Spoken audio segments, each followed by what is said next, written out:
everyone, and welcome to this third live video for the crowdfunding campaign of Tiles of the Arabian Nights, which is currently on Gamefound. I am Georgina, and today I'm here with Jamie.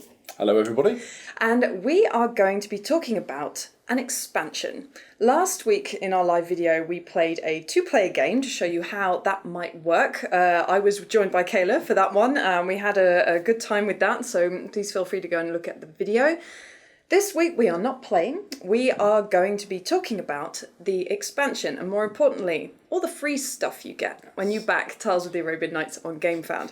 So, just to give you guys a recap, if you haven't been following the campaign, we have been using a daily unlock system. So each day of the campaign, we offer you something new, which all comes together to form an epic expansion called Legends of the Sands, which is going to be included for free in every pledge.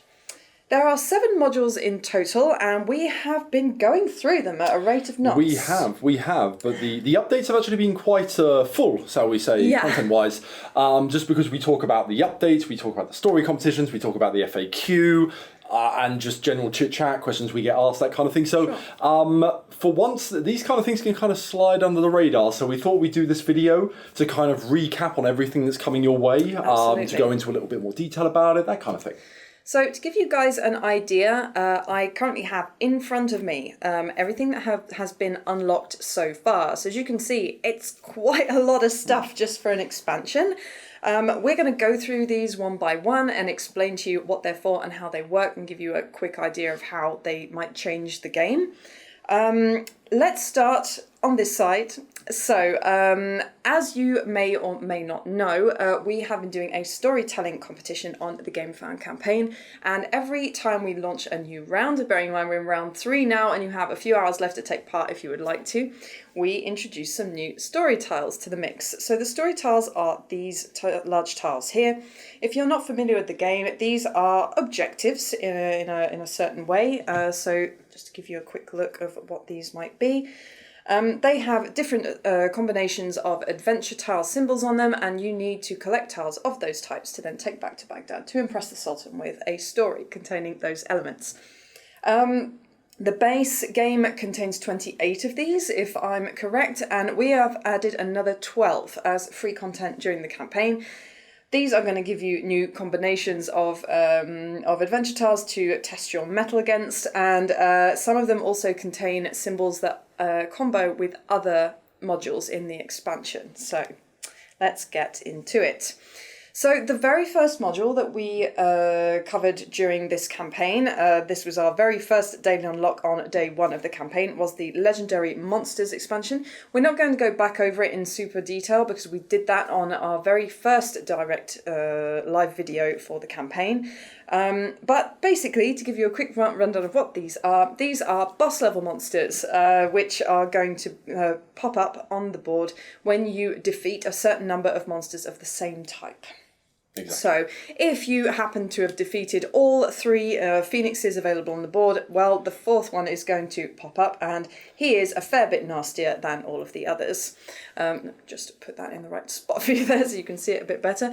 So, these legendary monsters give you extra points, and they are also going to bring you treasure, because, of course, any hero who's just come up against a whopping great monster deserves a bit of pay. Yes. Now, what I should mention is that obviously everything you see here on the board, as per usual, is a prototype. Yes. That includes these illustrations. These were the working prototype for developing the game. But since then, we've actually had new monsters illustrated. So they look like these. So the harpy still looks like the harpy. But they look like, as you said previously, the boss version of those monsters. So you can still tell them apart and tell which family they belong to. Yeah. There we go. If you look at the update for day 1, you will actually be able to see those illustrations there because we posted them on the update. We just haven't got them on the on our prototype tiles. So after the legendary monsters, we have the treasure tokens, which are part of that little module. So these treasure tokens are going to be random rewards that you are going to get each time you defeat one of these, and they can be a number of things. So here I would win 3 temporary bonus tiles, then I would get 3 victory points, and this one is 3 storytelling points. Exactly. So I could play this when I decide to tell a story, and that will automatically add 3 points to the score I get from other players and the Sultan. So quite the boost, and it can definitely be worth it. There's also some other elements in there, such as storytelling components and treasures that relate to modules that we're going to get into in a little while to kind of make these treasure tokens useful no matter what kind of module you're playing with. Yeah, absolutely. So that is a quick rundown of the legendary monsters. So that is most definitely a module that's going to please anybody who enjoys the combat side, the kind of monster set collection part of the game. That is going to be pretty interesting for you. The next part is the Deadlands, which are these tiles here. We've also installed one on the board for you to show you what that would look like. So the Deadlands tiles are pretty much what they sound like. They're not great. They're not great, but they belong to an expansion, or to a module rather, that we call Perils of the Desert, which is one of my favourite modules, to be perfectly honest. Thematically doesn't bring much to the storytelling, but it can. But it plays on movement. It's all about mixing up your movement patterns, forcing you to go around or through different things, making interesting choices. And the Deadlands is one of the more interesting of those. Well, we were talking about this earlier. You have to admit that in Tales of the Arabian Nights, a big part of the game is optimising your movement. Exactly, like any good pick and delivery game. Absolutely. So for this, in order to avoid wasting turns, you pretty much need to try the best you can to plan out where you're going to go and what you're going to get, so that no turn ends up being unproductive. Exactly. That's the optimal anyway. It very rarely happens like that, but if you can get it to work, you're a good way to winning. So if you happen to have another player, for example, who comes in and nabs the tile that you were hoping for, Jamie, then obviously that is going to mess up your movement optimization. Well, the Deadlands is going to add an extra obstacle to this particular issue. So what happens with the Deadlands is you cannot move through the Deadlands without stopping there. So moving 1, 2, 3, 4, I could not continue my movement. That would automatically end my movement. I would have to resolve the Deadlands tile.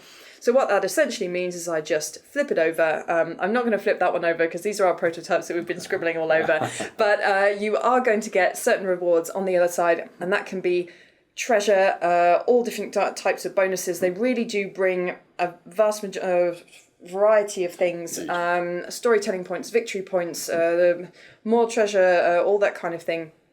But it is random. So in terms of what they bring to you, the return is going to be slightly higher, I would say, than a regular treasure token, in case you're wondering what the difference would be. But it is going to be random, and it is going to be a movement that you don't get to finish. Yeah, exactly. So if you manage to tie that in with whilst journeying somewhere else, all the better. If you have one of these directly between you and somewhere you want to be, and you don't have the movement to get around it, then all of a sudden you have to make a choice. That choice can pay off, but it is random. So it's a little bit of randomness in all that. Yeah, and also we have to cover the fact that if you do land on a Deadlands tile, you're going to have to pay for it, because you're going to get a reward, but you're also going to have to lose a tile from your caravan, which you choose. So it can be a temporary bonus tile if you just want to get rid of that. But basically, the Deadlands will take something from you when you go in there. The conditions are very, very harsh, and to get out alive, you're going to have to leave something behind. But it is a particularly dangerous place, so there are treasures to be found there. They're just to be found at a cost. So it's up to you whether you choose to take the risk to plunge into the Deadlands and grab something from there, or to just go around it and try and get something else instead. It's a bit of a choice. You can just treat them as an obstacle if you wish to. And speaking of obstacles, that brings us to the next part of this module, which are the mountain tiles. So those are these tiles right here in front of me, and we also have a couple of them installed here on the board. It's very simple. You can't go there. You can't. Sometimes the desert just says no. Sometimes the desert just says no. Here it says no, you cannot go there.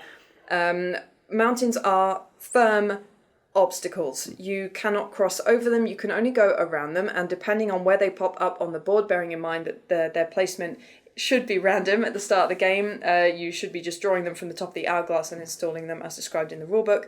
They can create either a minor obstacle to a really annoying barrier. Yes, really depends on where they pop up. Bearing in mind it will depend on where they go, but yeah, you can end up having to expend an extra space of movement to go around one of these to get what you need, or several spaces of movement even. And you start with a certain amount on the board at the beginning of the game, which, as Georgina says, are drawn randomly, but others can pop up during the game whilst you're refilling the board. Yes. Now, depending on where they pop, Yeah. they can either, once again, be in a rather annoying place, somewhere that doesn't have much more consequence, but if they end up, for example, at the end of the board, they also have this funny little interaction of pushing things further in. Yes. Because they can't be moved onto, they can't be interacted with, they take up one of these back row spots, which can push better tiles forward. That's interesting. In subsequent rounds. So it really does play on a lot of movement. It can push things further towards Baghdad. It can keep you away from tiles that are further from Baghdad. It really depends on the luck of the draw, really. And once again, going back to this idea with this module, that to put a little bit of more thought into your movement, into optimizing your trajectory, your path, your journey, rather. Yes. That's the key. Any of you who are wondering, when I do this, I'm not chatting on Facebook. Technically I am. I'm answering comments on the video. So if you are watching us and you happen to have any questions, please do type them into the comment section. I will reply to you. Probably not by typing though. It's quicker this way. Yeah, absolutely. So those are the mountains. They're a fun little addition. Again, we can't say enough. The movement aspect of Tales of the Arabian Nights is absolutely vital. Optimizing your movements and trying to get as far as you can or to the best tiles that you can as quickly as possible is super important. So these are there to spice that up a bit. Exactly.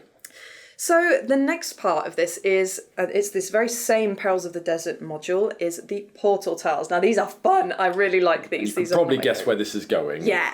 So I've played with these before in a very early prototype of the game, but now we have them all shiny and fully illustrated. So these are these tiles right here that we have installed onto the board. They pretty much do what you might expect, meaning that if I move my character onto this tile, I'm automatically transported to this one. So in a game like Tales of the Arabian Nights, where movement is so important, this can change the game. It can. It can make certain parts of the board very busy as players kind of like descend. I mean, this kind of setup, for example, is optimal. You can step out of Baghdad and into one of the furthest corners of the board. Yes. Which is great, but if players start mobbing it, it's very quickly going to get emptied, shall we say. But portals are permanent. They don't go away when you use them. No. And you start with a certain number on the board, normally 2, and then 2 more can drop in during the game, meaning that other avenues open up, which really dictates how the board is available, which parts of the board are available, how frequented they are, that kind of thing. Bearing in mind, if you enter one portal, you can pop out at any other. Exactly. So it's up to you to choose. So you will start the game with 2 on the board, and then as the game progresses, more of them will pop to a maximum of 4. But depending on where they end up, bearing in mind that as you draw new tiles from the top part of the sand timer, those tiles are going to come onto the furthest corners of the board, which is going to make those far away parts of the desert a lot more accessible all of a sudden. I mean, well, we say that, but in this setup, the first portal is close to Baghdad. Obviously, that's optimum for getting far away very quickly.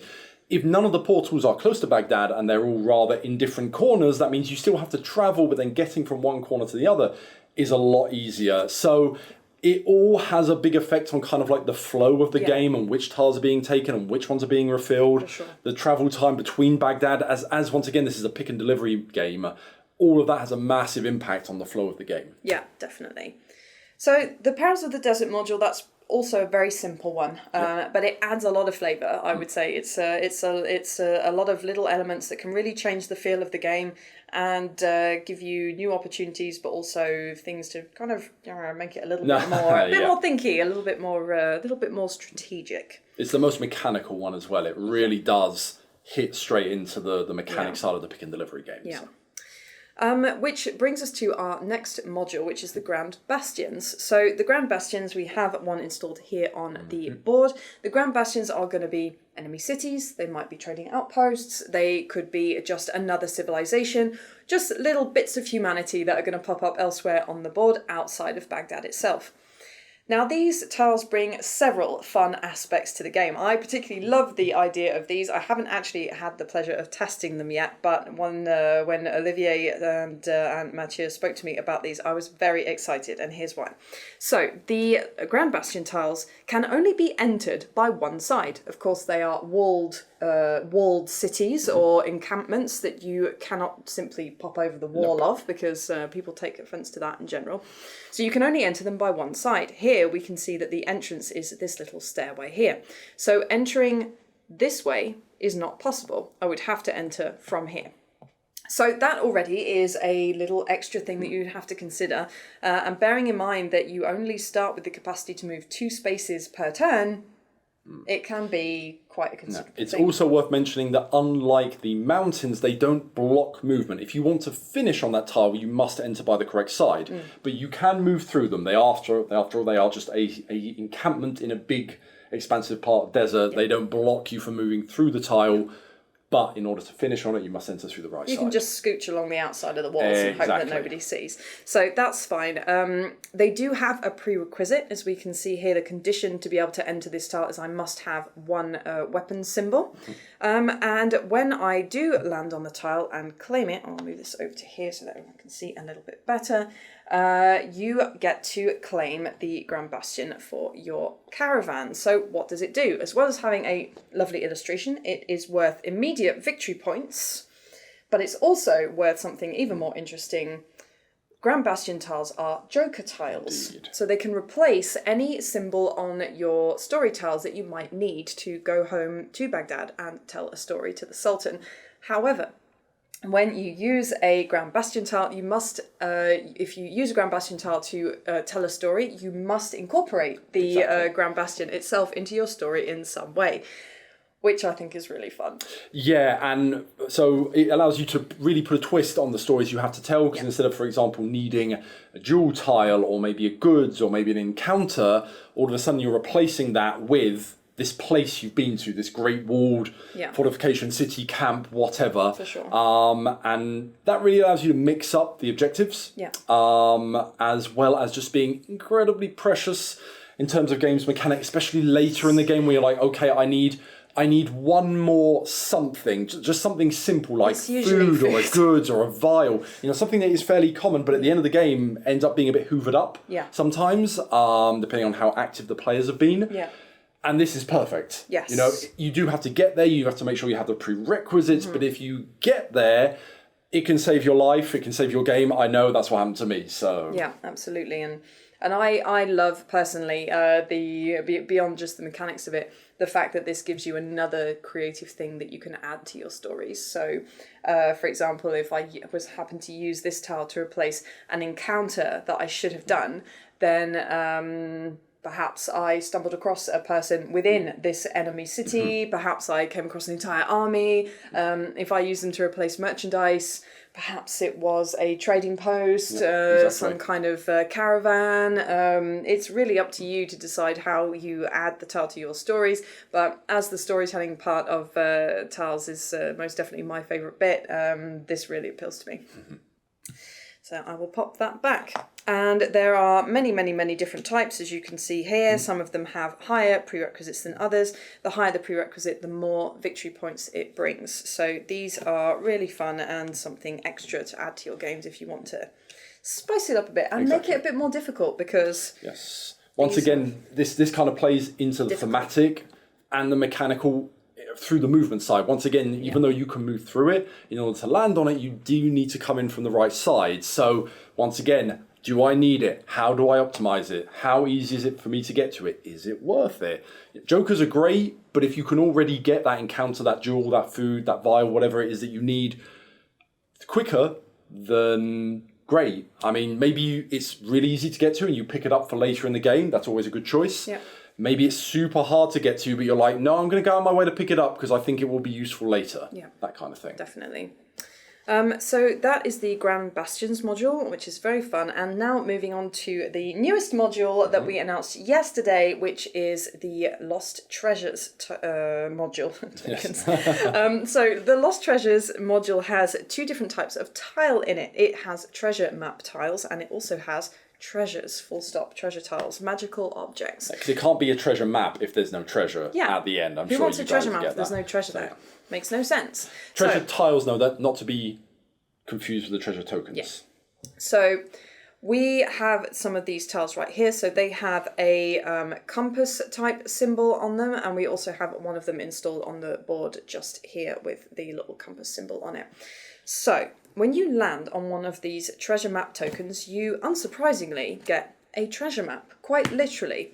So on the back of the tile, you are going to see a space on the board, which is always somewhere close to one of the corners. You can identify it from the artwork just in the corner. Yeah, so you can identify it from the artwork there. For example, that corner would be the empty desert corner, but there are others for say this would be the river corner and so on and so forth.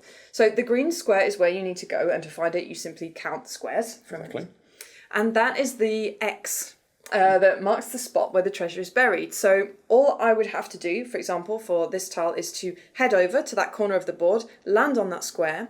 In this case it would be this square. I would get to take the gold token that's there, or whatever other adventure tile happens to be there. And then I also happen to get the treasure or other reward that's noted on the treasure map. So that brings us to the second part of the module, which is the treasure tiles. Now these are super interesting, as gorgeously illustrated by Amshaf as the rest of the game. But as you can see, these look slightly different. If I move those correctly so they don't look terrible. So these tiles bring slightly different conditions to the game, but they are considerable bonuses that are going to give you a bit of a boost. So here, for example, we have the white elephant, and the white elephant is a permanent movement token. Exactly. So even if you happen to go and tell a story to the Sultan, normally you would have to discard all of your movement tiles. If you have the white elephant, you do not have to discard it. He will remain your faithful companion for the rest of the game. Super useful. Next up we have the Bottomless Pouch. This is unlimited gold, so it will count as one gold token at all times, so basically meaning that every story you tell is worth 2 points more. Or if you have a prerequisite with gold or anything like that, that counts too. Yeah, absolutely. So that's also going to be very useful. You can just whip out some money at any time. I kind of wish I had one. And now we have the Enchanted Armor, which, as you might guess, is a permanent weapon. So you do not have to strip off your enchanted armor to go and see the Sultan, as you would usually do. He finds it quite attractive and allows you to keep it on. Whereas usually you would have to discard all of your weapons before you tell your story. So their workings are pretty basic, pretty understandable. But no less potent, having especially an extra movement or a permanent scimitar can net you some big gains in terms of time, not having to travel, not having to go anywhere, in between stories to really get those bonuses. And not to mention as well, from the narrative point that I always come back to, these create a kind of a constant between all the tales that you will tell. So if you happen to have several story tales that require weapons, then it's going to end up being the tale of your enchanted armor and how you found it and what it does. So Georgina and her favourite pachyderm, that kind of thing. Yes. So that's great fun. So the second three treasure tiles that we announced this morning work ever so slightly differently. So, for example, we have the Bountiful Urn, we have the Glass Palace, and we have the Mirage. So the Bountiful Urn is worth 2 food tokens, but it has a charge. So it's going to be worth 2 food tokens, but only once. And each time that you use it, you are going to twist it around. So you start off with it having 2 icons available, then it will only have 1 once you've used one of them up, and then it will be empty and you will have to discard it. Exactly. The Glass Palace and the Mirage work ever so slightly differently. They are kind of like semi-jokers in that they can be either a building, in the case of the Glass... Both. They are both. Okay, begging your pardon. So in this case, the Glass Palace would be a building and a gold. So they count as 2 different resources, and the Mirage would be a place and a gold. So again, that's pretty powerful, and they're the only type of tile in the game that does that, that brings 2 different icons at once. So you can use them. They can be used as prerequisites, also very important. But when you use them to tell a story, that story automatically has 2 extra points from the gold. Yeah. Always good. And it's worth pointing out that, for example, for the jar, those 2 food, they can be used in a story, or you can sell them. Yes, absolutely. So if you happen to have a bit of unneeded food building up in your caravan that you want to get rid of, you could use this tile to go and sell some of it for some quick and easy victory points. And the market is often underestimated, I find, Yes, as a it great is. way to earn some points. I love to make a stop on market tiles while I play the game, a lot of the time I'll have collected a few tiles just to be able to satisfy perhaps the prerequisites of an encounter that I don't end up actually needing for a story, and so I can just sell them off and they never end up being useless to me. So there you have it. That is the treasure tiles. I love these. They look great. We have another 6 coming tomorrow. Yes, those are the first 6. There are more to come. I'm ridiculously excited about showing them to you guys. Again, congrats to Amber Shah for having done such a great job of coming up with even more gorgeous illustrations for this game. Goodness knows it already has a lot. The final module is probably the meatiest one. Yes. And this is the Tavern.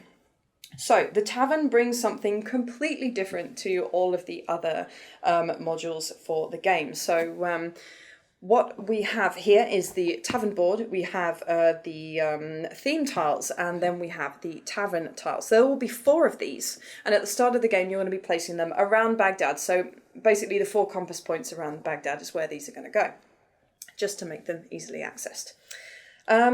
What you are going to do when you land on one of these is going to be quite exceptional. So there are 10 theme tiles here. When I land on the Tavern outside Baghdad, what I'm going to do is choose 5 of them. I get to choose. And I'm going to pop them down here. I'm then going to have to tell a completely improvised story off the bat, using these 5 tiles that I've come up with. Now this is trickier than your usual storytelling in Tiles of the Arabian Nights because I do not have any illustrations to guide me with this. But if I tell my story in the right way, then I'm going to be able to take one of these tiles and add it as a permanent bonus to my caravan, which is super interesting. So we're going to have to do our best to make it happen. So how does it work? I'm going to tell my completely improvised story. So let's say if I look at what's here, I can say that I was wandering in the desert when I happened to come across a merchant who was dying of hunger. He had ventured out too far and had run out of supplies. He told me that if I could find him a place to take shelter and food for the night, then he would give me an object of great value. So I tell my lovely story, and then afterwards I'm going to take my vote tokens. I'm going to choose one of them. And depending on the number of the tiles, so for example, I've got 1, 2, 3, 4, 5. If I wanted to choose tile number 3, I would put my token number 3 and so on and so forth. I'm going to place a token of my choice onto the Tavern board, and then I'm going to ask all of the other players to decide what they thought I was referring to. So basically, I'm trying to win one of these tiles. I want them to try and guess which tile it is that I'm trying to get my hands on. So Jamie, for example, or not, because there is two things to concentrate on. There are 2 two things rewards. to aim for, rather. Yeah. When using this module, it can be worth either one of these tiles as a permanent symbol, which is very valuable should you need it, depending on the kind of stories you have to tell and that sort of thing. Or you can go for victory points, and that influences the type of tale you want to tell. Because if you want victory points, you need to get the players to guess which tile you told. Yeah, right? but not too many of them. But not too many, because you gain 5 points minus 1 for each player that votes for that same icon with their tokens. Yeah. However, if you want to take one of those tiles as a permanent reward, you need to make sure nobody guesses it. Yeah. At which point you might tell a story and you're trying to dodge away from the tile that you're trying to explain. Yeah.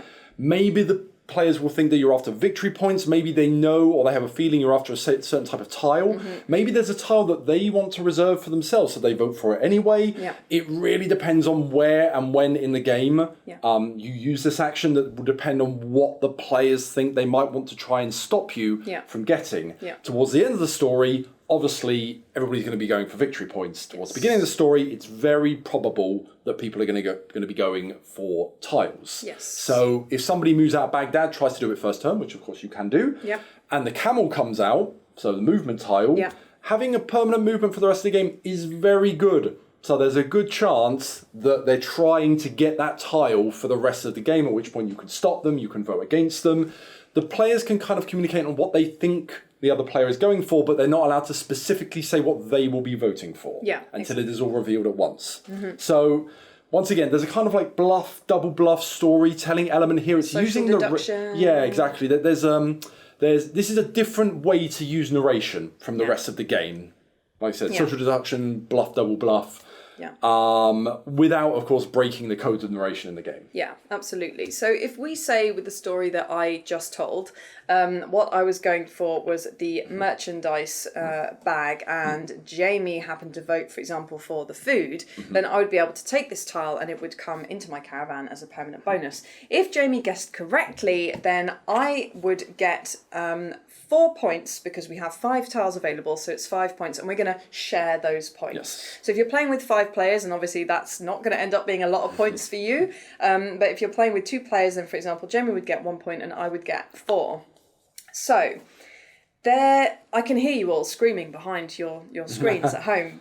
But why is this so... It seems far too easy to just be able to nip into here and get a huge reward very simply. It's not as easy as you think. And on top of that, each theme tile only has 1 copy. So if there's that permanent camel bonus that you really wanted for the game, well, you're only going to have 1 chance at getting it. If you mess it up and another player gets it after you, then that's it. There are no more. And it works the same for all of the other tiles. So there is a bit of a time challenge there. And then you also have to consider the fact, as we keep coming back to it, how important optimizing your movement is in Tales of the Arabian Nights. You are using a turn to do this. So it could get you 4 points for sure, but so could selling a gem. Yeah. Or defeating a legendary monster, or doing a Bastion, or getting anything you need to finish a big story. Yeah, exactly. So it can be worth it, but it is you using up your turns. When we played a game of this recently with Olivier, one of the authors, and he told us a hilarious story of him getting repeatedly drunk and attempting to find and devour the forbidden kebab. He was after the food tile. Which we knew. Which after a while, we knew. Which seemed pretty obvious. And so every time we kept blocking him, or at least one of us kept blocking him, but what we didn't realise is that every single time he was getting 4 points. So he ended up scoring 12 points just from being silly at the taverns. And even though he didn't ever manage to get the permanent tile that he was actually wanted, he did get quite a lot of points. He did, which did make up for the time he lost, because obviously we don't want to punish people. This is a family level game, despite it being having a competitive side. There's points, somebody has to win, that kind of thing. But we didn't want you to just lose time. That's no fun for anybody. We always wanted you to walk away with something, but what you walk away with is either conducive to your plan or it isn't. And sometimes, 4 points, 3 points is great. But when you really need that last tile to tell your story, it's not that good. And also, what I will touch on, however, is the narrative element. So these stories don't have to... You choose the tiles you want and you tell the story you want to tell. Yeah, so it can be very simple, like what I told, or it can be something much more elaborate if you're inspired. And the main way you use these stories is to try and guide the other players to giving you what you want, either tiles or points. However, what you can also do with them, on top of that, is use them to tie your stories together. Yeah. So to give you an idea, the example that Georgina's just told about Olivier using it, he did it quite a few times, and at first it was kind of just like a sort of like the joke story. It was a bit funny. He was trying to throw us off the scent so we could get this food tile, because at the end of the day, food is not the most valuable type of tile. There are a lot of them. They don't sell for a huge amount at the market. But story tiles do generally tend to have 1, sometimes 2, depending on the level of the story. And all of his story tiles had food. That's why he wanted it. In the end, he couldn't get it, but this kind of narration that he had set up for himself and his character through these tavern visits guided him with his actual storytelling, and we all found the link very funny, so we scored him well, and that allowed him to really pull ahead later on in the game. So there is a way to kind of like tie your narration together, or invent something new, or do some backstory, some exposition, that kind of thing, which you wouldn't normally be able to do in a normal storytelling section, because it would be a bit off subject compared to the tiles that you had, or that kind of thing. Yeah. So I think that this is really fun. Obviously, I really enjoy the narrative aspect of Tiles, and one of the things I enjoy doing when I play this game, if any of you who have watched me play this on one of our other videos will know, is I always try and tie all my stories together, so they either continue each other or bounce off of each other in some way. So the addition of the Tavern is another challenge to, continue a story, maybe add a chapter that I may not have time to do in any other way. And I kind of use my own stories to inspire what I'm going to try and do here. So that's always fun. So yeah, this is a completely different mechanic that really brings in something that absolutely isn't in any other part of the game, which I find really fun. There you go. And that's already a lot of stuff. And we still have 2 more modules. We've got the magical items, magical objects, which will be finishing, I believe, tomorrow. Yeah. And then we have 2 more modules to go next week for the end of the campaign. Yeah. Dealing with some, once again, newer, different mechanics. Yeah. Which should hopefully all form a rather attractive package for everybody. Yeah, absolutely. So as we said, this is a completely free expansion. So everything we've talked about in this video is free, and it is exclusive to our campaign. Yep. This will not be available in stores later. So if any of this seems like good fun to you, go ahead and have a pledge. There we go. Just to quickly go over a question that we had pop up earlier on our Gamefound page, we had a couple of users asking us what the component quality was going to be like on this game. So obviously what you see on the table here, as Jamie mentioned, is all a prototype. However, it is very similar to what the end game is going to look like. In terms of component quality, we are looking at 2mm thickness for all of the punchboard components, which is a nice hefty punchboard thickness. Obviously, the entire game is punchboard. There are no cards, there's no other types of components, so we wanted it to be... It had to be good quality. It had to be nice punchboard if you're going to make a game. Also, we're manipulating these tiles a lot, so having them chunky enough to easily pick them up. Yeah. Also resist a bit of wear and tear during play, all that kind of thing is very important to us. Definitely. We do take the quality of our games very seriously. Mm-hmm. In the same question, I believe we did have a question come up about linen. Yes. Linen finish, which is not something we do, to be perfectly honest. No. We're not a huge fan of it. We are much more fans of a nice satin finish and spot UV, depending on the components. So if you've played any of our games before, you might have seen that previously. Yeah. And then finally, I think there was a question about the insert or the contents of the box, how to sort it all. There will be no plastic insert for this game. Even the inside will remain all with punchboard. However, there will be a cardboard insert, which allows you primarily to set the hourglass holder, or sorry, the card tile holder, in there nice and comfortably so it doesn't move too much. There will be some baggies in there for you to pack all of the other pieces away nice and neatly.